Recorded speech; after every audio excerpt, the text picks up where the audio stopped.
Bang, bagaimana sih caranya kita bisa gajian di YouTube per bulannya khusus untuk pemula? Nah, trik ini akan saya sampaikan. Ini berdasarkan pengalaman dan juga ya dari konten kreator yang besar. Kamu pengen seperti Atta Halilintar, Gondrong Labanan dan lain sebagainya yang punya masa sendiri.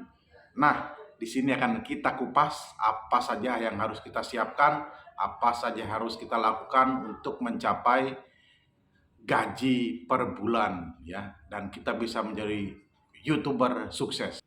Yang pertama yang jelas kita harus tahu dulu ya, untuk siapa kita membuat konten ya, untuk siapa kita membuat video. Jadi kita harus tahu pasarnya. Kalau kita konten tutorial berarti untuk siapa?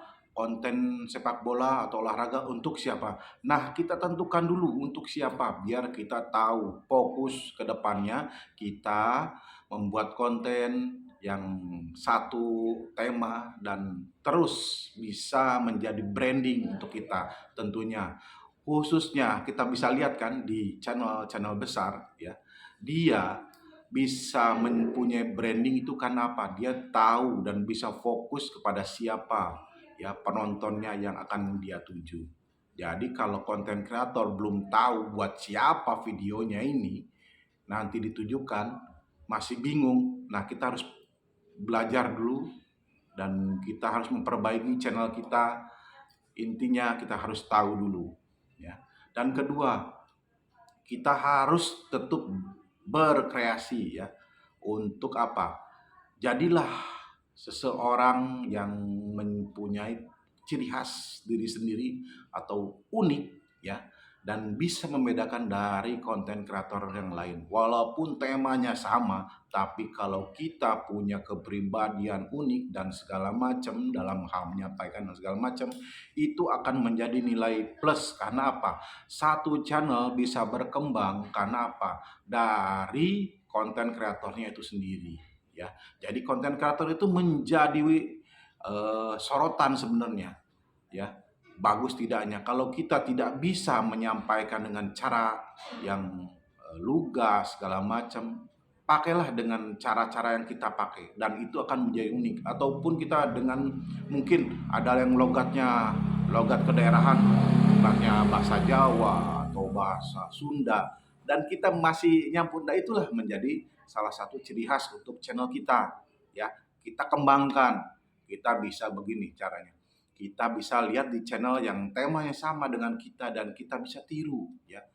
Kita amati, kita tiru dan kita modifikasi seperti apa mereka bisa berkembang. Karena apa? Semua itu butuh proses ya. Yang tahu dengan permasalahan channel kita adalah kita sendiri sebagai konten kreator. Kalau kita sendiri tidak tahu dan tidak mau memperbaiki, bagaimana konten kita atau channel kita akan bisa berkembang. Karena apa? Semua konten kreator pasti mengalami dari titik nol ya, tidak langsung bisa terkenal, tidak langsung bisa gajian tiap bulan. Tapi kita bisa melihat dari mereka perjuangannya seperti apa ya, komitmennya, fokusnya, dan dari situ kita bisa ambil kesimpulan ya. Konten kreator yang berhasil itu adalah konten kreator yang tidak pernah berhenti ya, intinya tidak pernah berhenti untuk membuat konten ya. Selama kita mau dan selama kita bisa melihat peluang di sekitar kita ataupun dengan viral ataupun dengan hal-hal yang mungkin sekarang sedang booming, bisa menjadi konten. Karena apa? Kita ini kreator ya, khususnya yang memang ya harus mempunyai ide-ide yang kreatif, unik ya. Jadi pembeda lah dari channel-channel yang lain ya. Walaupun tema sama, segala sama, dan untuk kita ke depannya, untuk YouTuber pemula yang jelas harus lebih apa namanya? Lebih belajar ya, caranya kita mengetahui sistem di YouTube ini seperti apa, pedoman komunitasnya seperti apa. Kita harus juga harus tahu agar tidak ada kesalahan atau pelanggaran di channel kita dan akan mempermudah kita juga. Karena apa? Kalau kita pengen masuk ke satu tempat dan kita tidak tahu di tempat itu seperti apa, kita akan kebingungan. Tapi kalau kita sudah tahu di sana seperti apa dan kita sudah melihat di situasi di sana dan kita sudah memperkirakan seperti ini, itu pasti kita akan lebih pintar ya untuk melihat situasi. Karena apa ya? Sama aja kita masuk ke hutan, kalau kita tidak tahu dan tidak siap masuk ke hutan itu, kita bingung mau ngapain, mau nyari makan bingung, mau apa bingung. Tapi kalau kita sudah pernah belajar dan mengetahui isi hutan itu, minimal kita bisa bertahan. Ya. Karena apa? YouTuber itu saingannya sangat berat. Ya. Jadi kita lihat dari konten-konten besar, dari konten-konten yang sudah mendahului viral, mereka tuh pasti ada kesamaannya. Kesamaan yang pertama fokus dan mempunyai ciri khas sendiri, ya unik. Itu adalah salah satu yang menjadi penarik sebenarnya buat fans atau penggemarnya agar tetap bisa stay. Karena kalau tidak ada itu, kalau hanya mengandalkan keberuntungan, 1 banding 1.000.000 orang bisa beruntung di YouTube. Ya. Tapi semuanya harus kita konsep, semuanya harus kita pelajari. Tidak ada yang tidak kita pelajari. Ya, selama kita hidup kita harus tetap belajar, harus tahu, pengen tahu seperti apa perkembangan. Karena apa? Ilmu di YouTube dan ilmu di semuanya akan terus berkembang.